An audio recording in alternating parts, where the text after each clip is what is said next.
గుహ.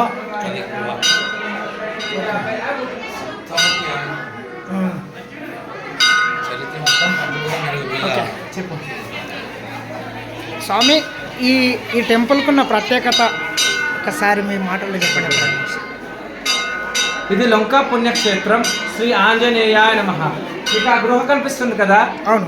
ఆ గృహలోపల నుంచి ఆంజనేయ స్వామి ఇక్కడ ప్రత్యక్షమయ్యారు. ఇక్కడ సప్త ఋషులు తపస్సు చేసుకుంటుండగా ఆంజనేయ స్వామి వారి భక్తికి మెచ్చి నేను ఇక్కడ సప్తముఖాలుగా ఉంటానని చెప్పి ఆంజనేయ స్వామి ఇక్కడ సప్తముఖాలుగా వెలిచారు. ప్రథమంగా మనం విశేషంగా ఇక్కడ దక్షిణ ముఖంగా ఉన్న ఆంజనేయ స్వామికి పూజ చేసుకుంటాము. అలాగే తూర్పు ముఖంగా 3 ఉన్నాయి, ఉత్తర ముఖంగా 3 ఉన్నాయి.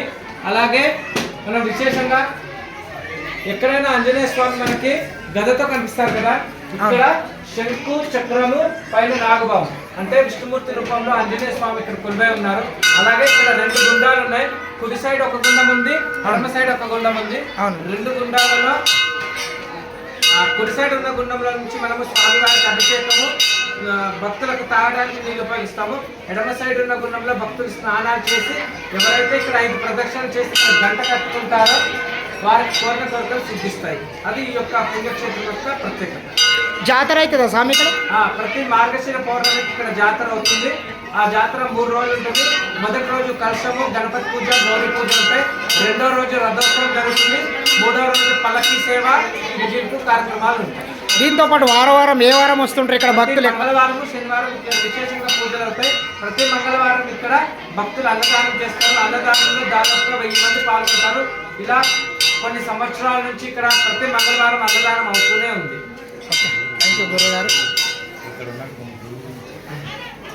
స్వామి గారు, ఇక్కడ ఒక గురువు గారు తపస్సు చేసినట్లు కొంచెం చెప్తుంటారు, దాని గురించి ఏమన్నా? ఇక్కడ మొదట ఈ పుణ్యక్షేత్రంలో శంకరమ్మ అని శంకరమ్మ గారు వచ్చారు. ఇక్కడ ఇదంతా ఒకప్పుడు చాలా దట్టమైన అడవి ఉండేది. ఈ అడవిలో శంకరమ్మ గారు వచ్చి ఇక్కడ చాలా మంది చాలా విశేషంగా పూజలు చేసేవాళ్ళు. అలాగే ఈ లొంక పుణ్యక్షేత్రం కాలాపూర్ అనే గ్రామానికి చెందినది. ఈ కాలాపూర్లో భీమయ్య పంతులు అని ఉండేవారు. వారు శంకరమ్మ దగ్గర ఉపదేశం పొంది శంకరమ్మ గారు పరమపదించిన తర్వాత భీమయ్య పంతులు ఇక్కడ విశేషంగా పూజలు చేస్తారు.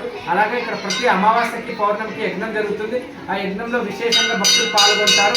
భీమయ్య పంతులు గారు ఈ యొక్క లొంక పుణ్యక్షేత్రాన్ని చాలా ముందుకు తీసుకెళ్లారు. ఈరోజు ఈ కార్యక్రమాలు ఎన్ని జరుగుతున్నాయంటే మొదట అది వారు ప్రారంభించిందే.